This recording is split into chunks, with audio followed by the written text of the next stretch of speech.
Hello, ഇവിടെ നിന്ന് വെട്ടി വിഴിയിക്കോ. അരമണിക്കൂറെന്നും പറഞ്ഞ് എന്റെ കുഞ്ഞിന്റെ അമ്മയെ വിളിച്ചോണ്ട് പോയിട്ടേ നേരം കുറയായി, ഇറക്കി വിട്. അയ്യോ, അവരച്ഛന്റെ മുറിയില്ല. അതിനെനിക്കെന്താ? മണി 9 കഴിഞ്ഞു, എനിക്ക് കിടന്ന് ഉറങ്ങണം. അല്ലെങ്കിൽ ഞാൻ തന്നെ പോയി വിളിച്ചോളാം.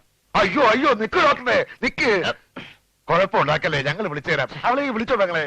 ഹിന്ദിയിൽ ഇപ്പൊ എങ്ങനെ വിളിക്കാം? അയ്യോ, ഹിന്ദി വിളിക്കാൻ വളരെ എളുപ്പം. ആഹോ ആഹോ എന്ന് വിളിച്ചാൽ മതി, അല്ലേ ഡോക്ടറെ? നല്ല ആവോന്ന് ഒന്ന് ചെന്ന് വിളിക്കും ഞങ്ങളെ. आवो आवो। आवो। मैं चाह रही केवल प्रभु के श्री चरणों की सेवा करना। मैं कर लूं की संतोष मिले यदि गायों की सेवा करना। बोलो मदंग बेटी शबरी यदि अन्यज तो कौन श्रेष्ठ। तुझ में तो प्रभु ही बोल रहे निश्चय होगी तू भक्त श्रेष्ठ। आंखों भर आई शबरी की। आवो आवो।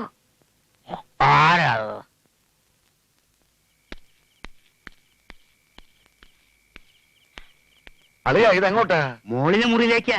ഡോക്ടർ ഇങ്ങോട്ട് താമസം മാറ്റുക. ഇതെന്റെ ഐഡിയ. മായയുടെ മുറി ഏതായാലും ഒഴിഞ്ഞു കിടക്കല്ലേ. അച്ഛനാണെങ്കിൽ എപ്പോഴും മായ മായ എന്ന് വിളിച്ചോണ്ടിരിക്കുക. ആവശ്യം വരുമ്പോഴൊക്കെ നമ്മൾ ഡോക്ടറുടെ വീട്ടിലേക്ക് ഓടുന്നതിലും നല്ലതല്ലേ അവരെ നമ്മുടെ കൈപ്പിടിയിൽ ഒതുക്കുന്നത്. എന്നെ നിങ്ങളെല്ലാരും കൂടി കുടിക്കല്ലേ? ഇനിയിപ്പോ ഞാൻ എന്താ ചെയ്യാ? ഏതാ മുറി? മുള്ള. സാധനോട് പോരട്ടെ. ഈ ഒക്കെ നേരത്തെ ചുമട്ടുപടിയായിരുന്നു ജോലി. കേട്ടോ? എന്താ? ആ ഡോക്ടർക്ക് രാത്രി പാൽക്കഞ്ഞി അത്രേ. ഓ, പിന്നെ 4 പൂവമ്പഴും ഒരു വലിയ ഗ്ലാസ് നിറച്ച് മുന്തിരി ജ്യൂസും. അയ്യോ, എന്നാലും എന്റെ ശിവൻകുട്ടി ഇത് എന്നോട് വേണ്ടായിരുന്നു. തെരയാവുന്ന സ്ഥലത്തൊക്കെ ഞാൻ തെരഞ്ഞു നോക്കി. ശിവൻകുട്ടിയുടെ പൊടിയുമില്ല, മായയുടെ പുകയുമില്ല. പോലീസിലൊരു പെറ്റീഷൻ കൊടുത്തു. ഇൻസ്പെക്ടർ ഇത്തിരി പൈസ ചോദിച്ചപ്പോ ആ പെറ്റീഷൻ ഞാൻ തന്നെ തിരിച്ചു വാങ്ങി. അങ്ങനെ പോലീസിന് കൈക്കൂലി കൊടുത്ത് തിരിച്ചു വാങ്ങേണ്ട ചരക്കൊന്നും അല്ലല്ലോ നമ്മുടെ ശിവൻകുട്ടി, അല്ലേ കൂടപ്പറപ്പേ? അതെ. ഇവിടത്തെ കാര്യങ്ങളൊക്കെ എങ്ങനെയുണ്ട്? ഒരുവിധം സുഖമായിട്ട് പോകുന്നുണ്ട്. പിന്നെ ആ ഡോക്ടറും ഭാര്യയും കുഞ്ഞും താമസം ഇങ്ങോട്ട് മാറ്റി. ഞങ്ങളൊക്കെ പട്ടിണിയിലാ. ഓരോ ദിവസത്തെ ചെലവ് കാണുമ്പോ കണ്ണില് വെള്ളം നിറയും. അച്ഛന് ഒരു സംശയവും ഇല്ല. ചറപറാന്ന് അവളോട് സംസാരിക്കുന്ന കാണാം. അതിന് അവക്കെന്ത് മനസ്സിലാവാനാ? അതിന് മലയാളം അറിയോ? അളിയോ, ഞാൻ ആ കുട്ടിയോട് സുഖമാണെന്ന് ചോദിച്ചു. എടുത്ത വഴിക്ക് അവളെ അച്ഛാന്ന് പറഞ്ഞു. അച്ഛന് വിളിച്ചപ്പോ പിന്നെ ഞാൻ ഒന്നും മിണ്ടാൻ. പിന്നെ അച്ഛൻ അവളോട് വക്കീലിനെ വിളിക്കാൻ പറയണത് കേട്ടു. ഏത് വക്കീല്? അവള് തന്നെ വക്കീല്, വേറെ ഏത് വക്കീല്?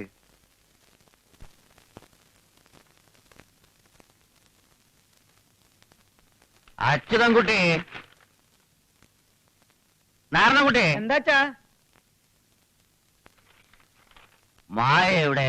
അവളെയും കൂടെ വിളിക്ക. മായ മായ എന്ത്? മായ അവള് കുളിക്കാച്ചാ, വിളിക്കണോ? അല്ലെങ്കിൽ വേണ്ട. ഇഷ്ടദാനം പറഞ്ഞു കൊടുക്കുന്ന ഈ നേരത്ത് അവളെന്തിനാ? കേട്ടോ വക്കീലേ, എനിക്ക് മക്കള് 4, 2 ആണും 2 പെണ്ണും. എല്ലാറ്റിലും ഇളയതാ ചിന്നമ്മു. അവളെ വളരെ മുമ്പേ ദൈവം തിരിച്ചെടുത്തു. ചിന്നമ്മു മരിക്കുമ്പോ എന്റെ മായമോള് ദേ ഇത്രേ ഉള്ളായിരുന്നു, ഒരു എലിക്കുട്ടിയെ പോലെ. എന്റെ പ്രാണന അവള്, ജീവന്റെ ജീവൻ.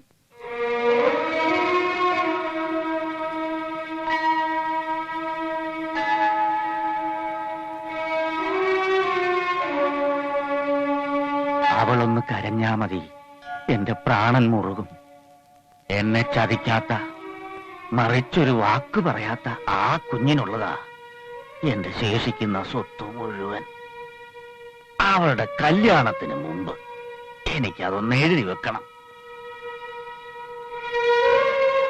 ഇതാ, ഇവർക്കെല്ലാം ഞാൻ നേരത്തെ തന്നെ ആവശ്യത്തിലധികം കൊടുത്തിട്ടുണ്ട്. എല്ലാം വായിച്ച് എനിക്കൊരു ഇഷ്ടദാനം എഴുതി തരണം.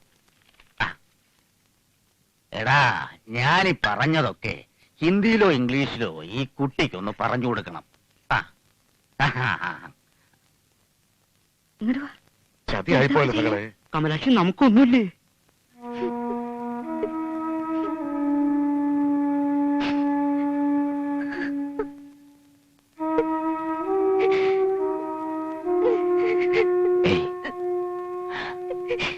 ഡോക്ടറെ, ഒരു കാര്യം പറഞ്ഞോട്ടെ. ചോറ്റാനിക്കര പേടാപ്പി കേസ്റ്റേ തോട്ടം അച്യുതൻകുട്ടി എഴുതി രജിസ്ട്രേഷൻ കൊടുക്ക്. ഇതിന്റെ അപ്പുറത്ത് വെക്കണ വയല് തോട് ഫുള്ളായിട്ട് ഡോക്ടറെ, എനിക്ക് ഇംഗ്ലീഷ് ഹിന്ദി ഒന്നും അറിയില്ല. അച്ഛന് തലയ്ക്ക് നല്ല സുഖമില്ല. ഈ കുട്ടിക്കാണെങ്കിൽ അച്ഛൻ പറഞ്ഞോട്ട് മനസ്സിലായിട്ടുമില്ല. ഇഷ്ടദാനത്തിൽ ഇപ്പൊ എന്താ എഴുതി വെച്ചിരിക്കണമെന്ന് അച്ഛൻ അറിയാനൊന്നും പോണില്ല. വടക്കേ വയലും കളപ്പുരയും എനിക്ക് തരാന്ന് അച്ഛൻ പണ്ടേ പറഞ്ഞിട്ടുള്ളതാ. നമ്മൾ തമ്മിലൊരു ചെറിയ അഡ്ജസ്റ്റ്മെന്റ്. ചോറ്റാനിക്കര അച്ഛനൊരു തോട്ടമുണ്ട്. മായക്കൊന്നും നോക്കി നടത്താനാവില്ല. ഡോക്ടർ പറഞ്ഞാൽ ഭാര്യ അത് എന്റെ പേരിൽ എഴുതി വെക്കും. എന്ത് കമ്മീഷൻ വേണമെന്ന് പറഞ്ഞാ മതി.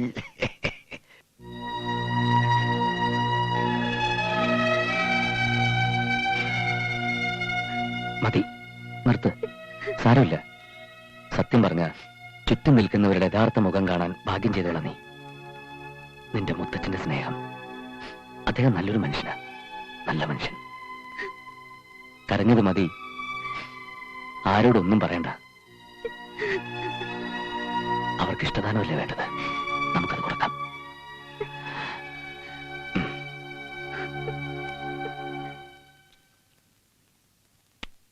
അമ്മയ്യേ, ചിക്കൻ ലാവോ? ഇങ്ങനെ കോഴിയെ തിന്നാൻ ഇവൻ ആരാ? കുറുക്കനോ? ചാപോല ഒന്നും പറഞ്ഞില്ല പരമാനന്ദജി.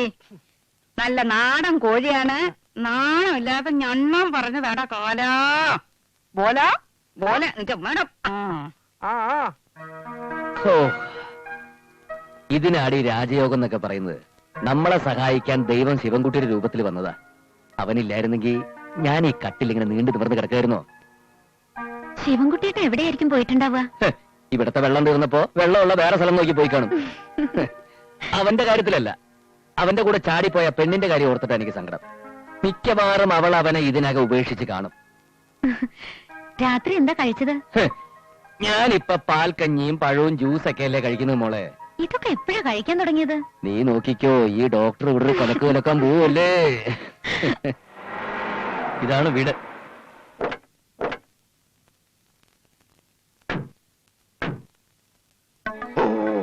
വാ വാ നാരായണകുട്ടി, ഓടി വാടാ.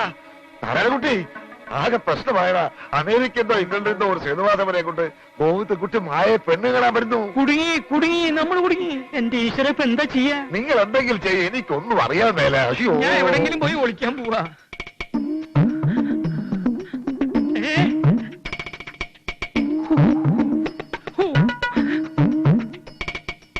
പെണ്ണേ, ഓ അടിയോ. എടാ നാരായണകുട്ടി, ആരും കാണുന്നില്ലല്ലോ. മൂത്തളിയോ? മൂത്തളിന് ഇഷ്ടപ്പെട്ട ഒരു കാര്യം പറഞ്ഞ അത് ഈ ഗോവിന്ദൻകുട്ടി സാധിപ്പിച്ചു തരും. ആ, എന്തായി? സേതുമാധവനും മായും പരസ്പരം ഒന്ന് കാണട്ടെ. ആ, ആകെ ഒരാഴ്ചത്തെ ലീവേ ഉള്ളൂ. അതാ പെട്ടെന്ന് വന്ന്. ആ. ഇഷ്ടപ്പെട്ട് കഴിഞ്ഞാ പിന്നെ വെച്ച് നീട്ടണ്ട. കല്യാണം വേഗം നടത്തണം. മായ ഏതായാലും ഞാൻ ഇനി ബോംബെക്കൊന്നും അയക്കാൻ ഉദ്ദേശിക്കുന്നില്ല. അയ്യോ, അതൊന്നും പറ്റില്ല. ആ, ബോംബെയിൽ എന്റെ ഒരു സിസ്റ്റർ ഉണ്ട്. കല്യാണം കഴിഞ്ഞാൽ അവിടെ ഒന്ന് പോണ്ടി വരും. അതൊക്കെ പോവാന്നേ. സോറി, തൽക്കാലം ഞാൻ എന്റെ ഭാര്യയെ കെട്ടിച്ചുവിടാൻ ഉദ്ദേശിക്കുന്നില്ല. എതിര് പറയരുത്. ഞങ്ങൾ കൂട്ടത്തോടെ ആത്മഹത്യ ചെയ്യേണ്ടി അതും നല്ലത്. അച്ഛൻ ഞങ്ങളെ പുഴുങ്ങും ഡോക്ടറെ. ഒഴുങ്ങിക്കോട്ടെ. സാറിന്റെ കാല് ഞങ്ങൾ കാല് വഴി പിടിച്ചോ, പക്ഷെ ഭാര്യയെ കെട്ടിച്ചേരാൻ പറ്റില്ല. വെറുതെ അവിടം വരെ വന്ന ഇംഗ്ലണ്ടുകാരനെ ഒന്ന് കണ്ടാ മതി സഹോദര. എന്നാ പിന്നെ നിങ്ങൾക്ക് പോയിന്ന് കണ്ടൂടെ സഹോദരി? അയാൾക്ക് ഇഷ്ടപ്പെട്ടു എന്ന് വെച്ചാൽ ദാ ഇവിടുന്ന് രക്ഷപ്പെടാലോ. ഞങ്ങൾ എന്ത് വേണമെങ്കിലും തരാം. ഈ ഒരു സഹായം കൂടി ഡോക്ടറെ ഞങ്ങൾക്ക് ചെയ്തു തരാം. ഇല്ലെങ്കിൽ ഞാൻ ഈ പിടി വിടും. സഹോദരി ആവോ ആവോ, കാല് പിടിക്കാൻ സഹോദരി ആവോ.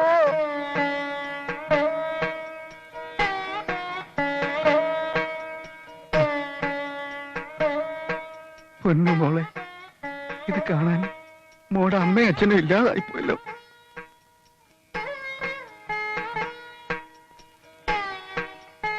ചെല്ല് മോള് ചെല്ല്.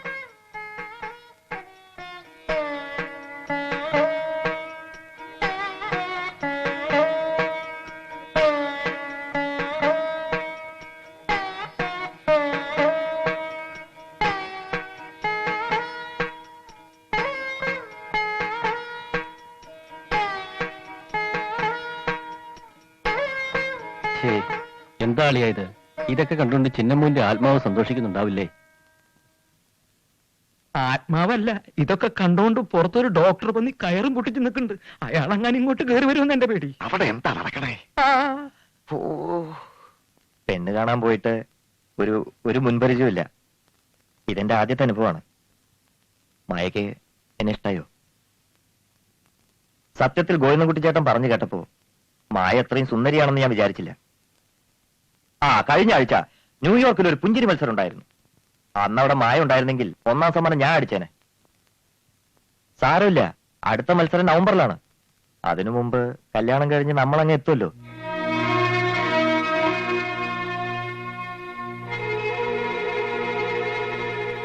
എന്താ മായ, എന്താണെങ്കിലും പറ, ഞാൻ പരിഹാരം ഉണ്ടാക്കാം.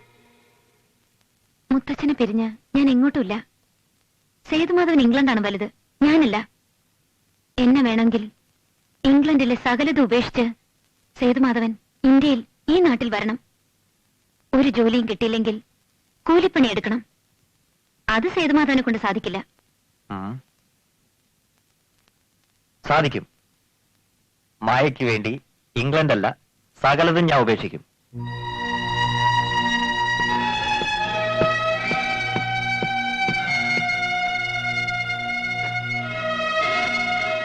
മായയ്ക്ക് ആളെ ഇഷ്ടമല്ലോ.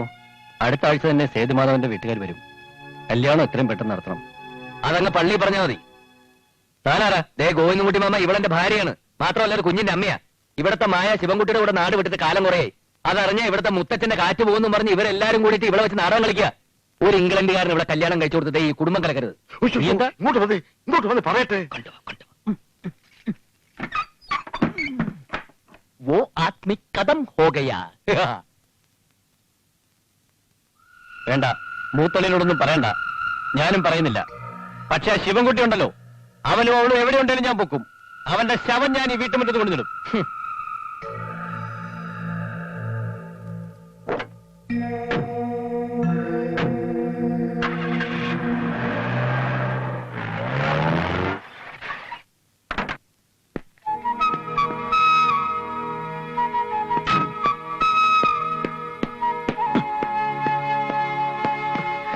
മാപ്പ് മുത്തച്ഛ, മാപ്പ്. സ്നേഹിച്ചു പോയ ഒരു പെണ്ണിനെ വിവാഹം കഴിക്കുന്ന തെറ്റാണോ മുത്തച്ഛ? എല്ലാ വഴികളും അടഞ്ഞപ്പോ എനിക്ക് ഈ ഒരു മാർഗമേ ഉണ്ടായിരുന്നുള്ളൂ. എന്നോട് മുത്തച്ഛൻ ക്ഷമിക്കണം. ക്ഷമിക്കും മുത്തച്ഛ. ശിവൻകുട്ടി, അച്ഛാ. മോനെ ശിവൻകുട്ടി, ഇവിടെയാണോ? ആ, അപ്പൊ മായ എവിടെ?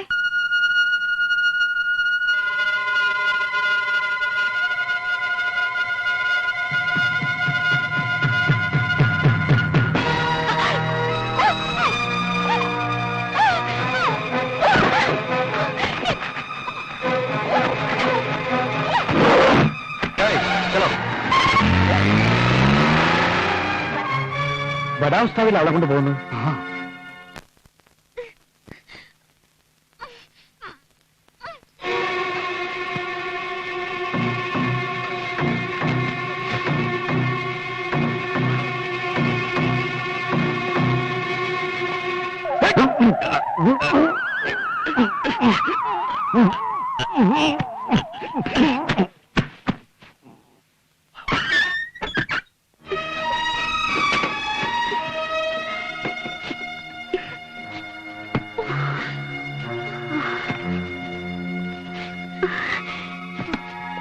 നിങ്ങളൊക്കെ ആരാ?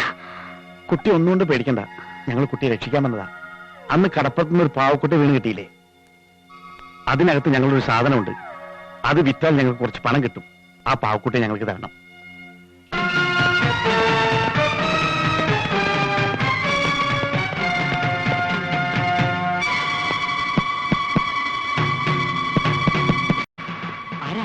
എന്താ?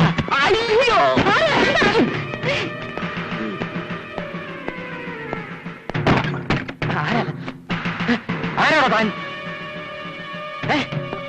ഇവിടെ തന്നെയാണോ ചോദിച്ചേ? ഇതെന്താ? എന്താ?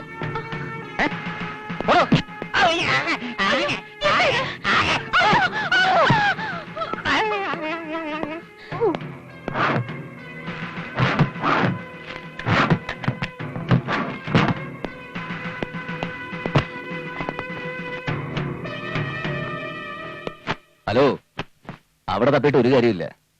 ദാ ഇതല്ലേ വേണ്ടത്.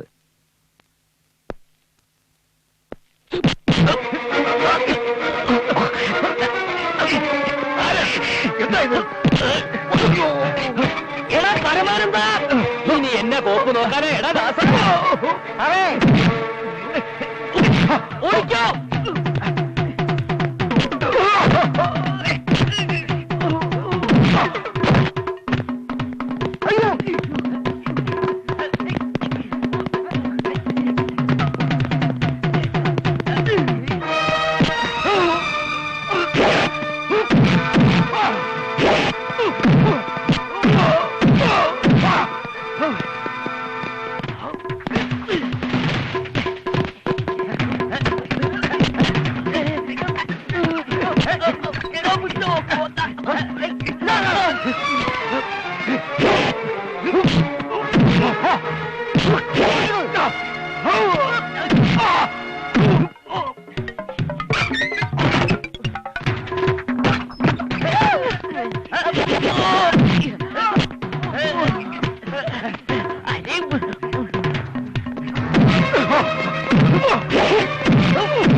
ഒന്ന് ഇറക്കാട്ടെ.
മുത്തച്ഛനെല്ലാം മനസ്സിലായില്ലേ? മാപ്പ് തരണം, ക്ഷമിക്കണം എന്നൊന്നും ഞാനും മായ ആവശ്യപ്പെടുന്നില്ല. ഞങ്ങളത് അർഹിക്കുന്നുണ്ടാവില്ല. എന്നാലും പ്രാർത്ഥിക്കണം. പണ്ട് മായയെ മുത്തച്ഛന്റെ കയ്യിൽ ഏൽപ്പിച്ചിട്ട് അവളുടെ അമ്മ പോയ പോലെ ഇവളെ എന്റെ കയ്യിൽ ഏൽപ്പിച്ചിട്ട് മായ പോകരുതെന്ന് പ്രാർത്ഥിക്കണം. എനിക്ക് വേണ്ടി പ്രാർത്ഥിക്കണം. ഒന്നും സംഭവിക്കില്ല, അങ്ങനെ ഒന്നും സംഭവിക്കില്ല. ഈ പൊന്നുമോള് മറ്റൊരു പാവം മായമോളും ജയദേവൻ എന്നെ പോലൊരു ഭ്രാന്തൻ മുത്തച്ഛനും ആവാൻ പാടില്ല. ഒന്നും സംഭവിക്കില്ല, ഒന്നും. കൊണ്ടുപോയി രക്ഷപ്പെട്. അവന്മാര് ജയിലിൽ നിന്ന് ഇറങ്ങുന്നതിന് മുമ്പ് ആദ്യം ഇവനെ കൊണ്ടുപോയി ചികിത്സയ്ക്ക്. ഞങ്ങൾ ഈ സ്നേഹം ഒരിക്കലും മറക്കില്ല. നിങ്ങളെ ഞങ്ങൾ ജന്മകാലത്ത് മറക്കൂല. അതെ ആശാമാരെ, അന്ന് ഇവിടെ കൊടുത്ത കണക്ക് ചെറിയൊരു കുത്ത് ഇങ്ങോട്ടും തന്നാട്ടെ, ഞാൻ ഒന്ന് രക്ഷപ്പെട്ടെ. ഞങ്ങൾ